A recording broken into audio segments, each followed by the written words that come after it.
Well, that was good, wasn't it? I sat up till 1:20 because you're all in the UK. You're an hour ahead of me, so for me, the exit poll didn't come out until 11 p.m. So I sat up until 1:20, had my own little party because I was on my own. Mark had gone to bed at midnight, I think. So I have sat this morning and watched the comings and goings. I've sat, haven't allowed Mark to switch channels, which he likes to do, and watched Sunak leaving, have watched Keir Starmer arriving, and I'm really pleased for the UK.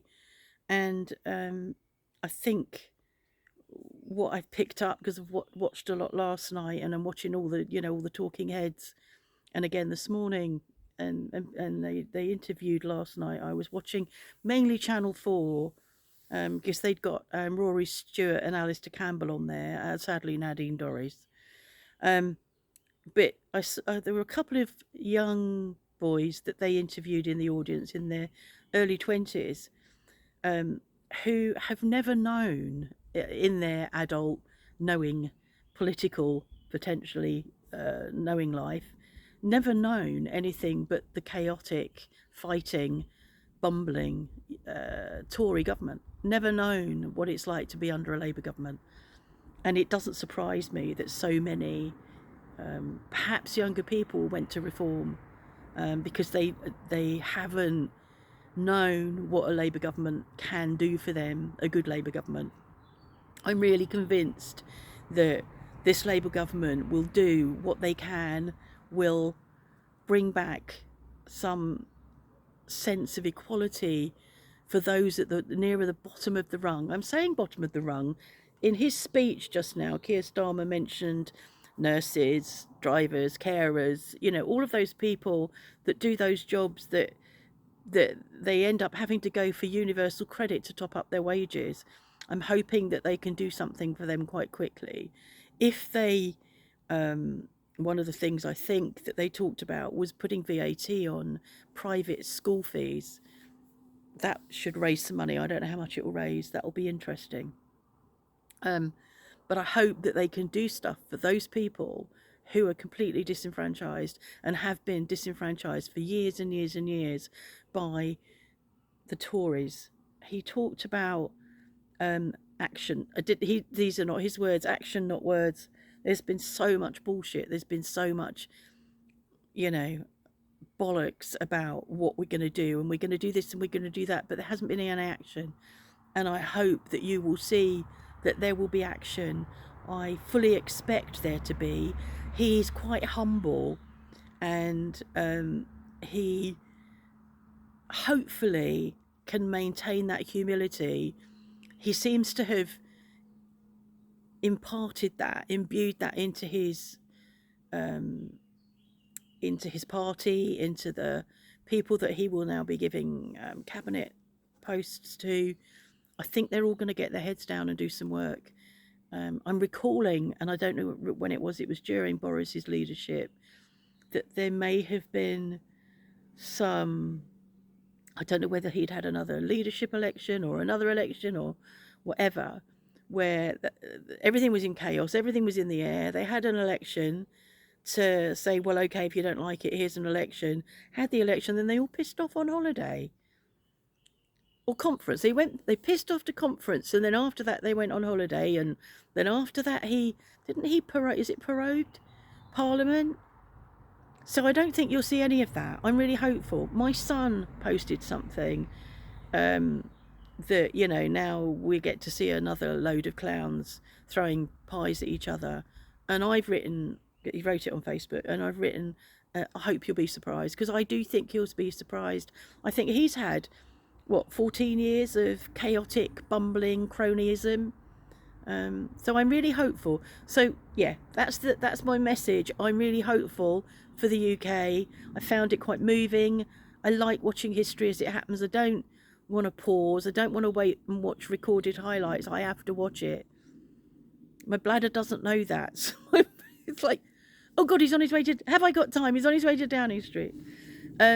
So yeah, I've had a good evening and an enjoyable morning, and I look forward actually to being able to go back to watching. I used to watch PMQs, and I used to watch a bit of what was going on in Parliament, and then I stopped because it just made me so angry. It made me so angry, and to see Boris being a, to be careful what comes out of my mouth, but to see him being what he was and all of that, Jacob Rees-Mogg, he's lost his seat. Quite a lot of Conservatives have lost their seat. I'm really pleased. I haven't seen what's happened to Geoffrey Cox. I'm sure he's held his seat. He is was the MP for Torridge, which is where we voted, and the tactical vote for us would have been Lib Dem, and Lib Dems were above the Tories, but still behind the Conservatives in opinion polls. So I'm not hopeful about Torridge. I expect they've still, poor things, got Geoffrey Cox. But what a good night. Really pleased about that. So what's going on here? We've still got no internet. There was somebody here. We went off this morning to Lussac, Les Chateaux, to take the car to have the garage, pardon me, the garage take photos of the damage and then start liaising with the insurance company. So we went there, lovely people at the garage, lovely, I think it's husband and wife, and she, greeted me. I've tried to ring you, and I went, oh, it's not working. We've not got 4G all the time. And very, very friendly, very kind, and just really sweet. Booked the car in with them. It won't be till September. And then I asked him, because the husband went off and took photos with Mark of the car. He said, I took a photo of the dashboard, Mark said. Well, he would have taken a photo of the mileage, kilometerage, kilometrage. Does it matter? So yeah, they've got a lot of stuff to go through in the last 3 weeks of the month, and then they're on holiday, so it's booked in for the 9th of September.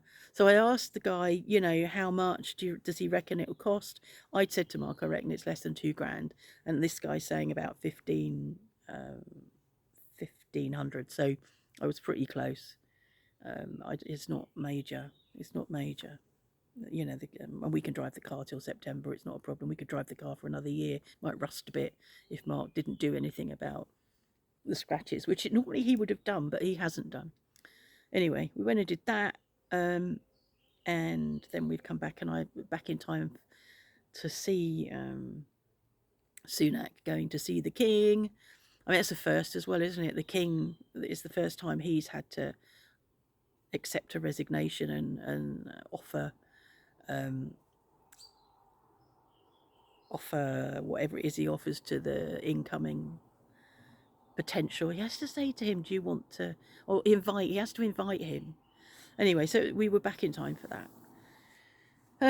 Mark talked about, because we've got the car in September, he's got a colonoscopy in September, which is a regular thing, and then he hasn't got to have one for 10 years, but he talked about his knee this morning, quite like, I'm gonna, and I'll be getting my knee done. And I went, well, you won't get your knee done if you don't make an appointment with the consultant. So we came back, and I gave him the telephone number, and I said, I'll make you a cup of coffee, but you can't have it till you've made the appointment. He's made an appointment, got an appointment Monday afternoon with the surgeon.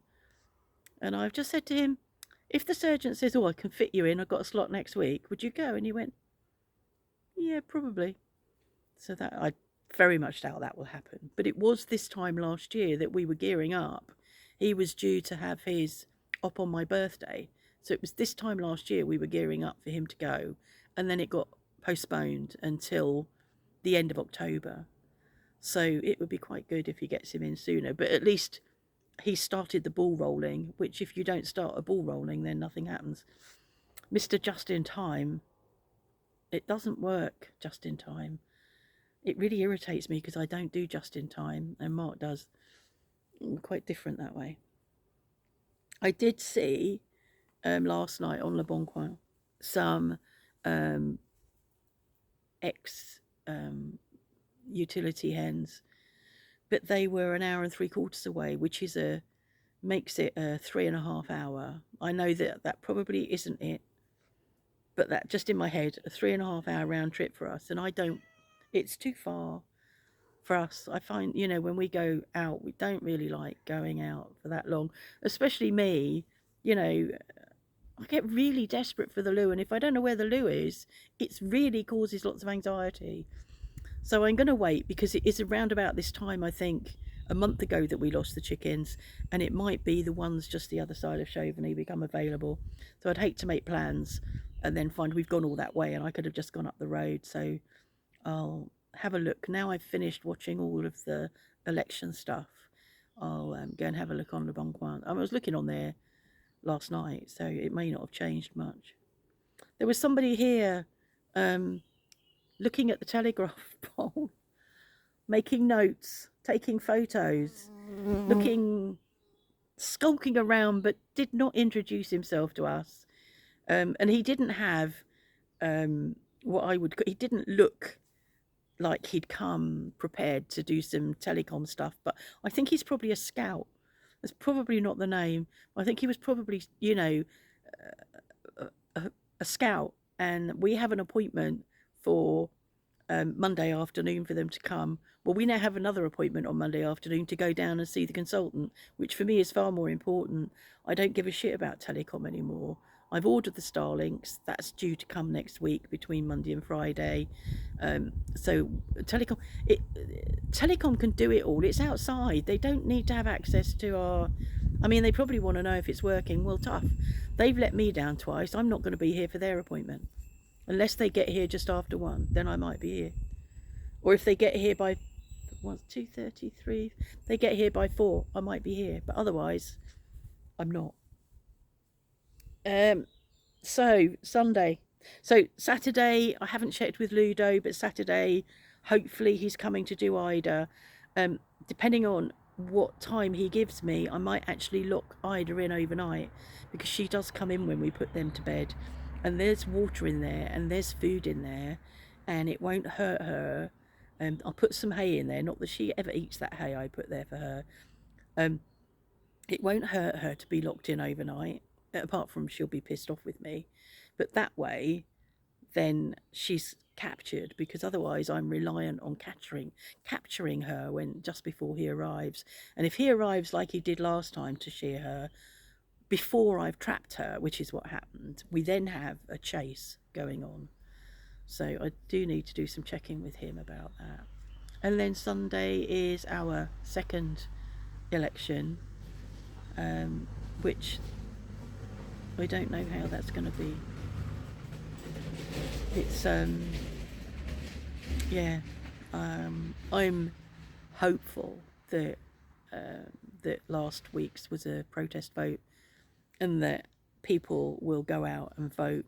I'm also hopeful that the left, the parties on the left, some have stepped down to make room for Front Populaire, and so that they're not going to dilute the vote, which is what's happened in the UK. There's been a bit of dilution, hasn't there, with others and Reform and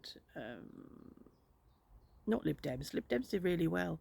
So yeah, I'm hopeful that that will be enough to get us off the hook, but I don't know. Nobody knows.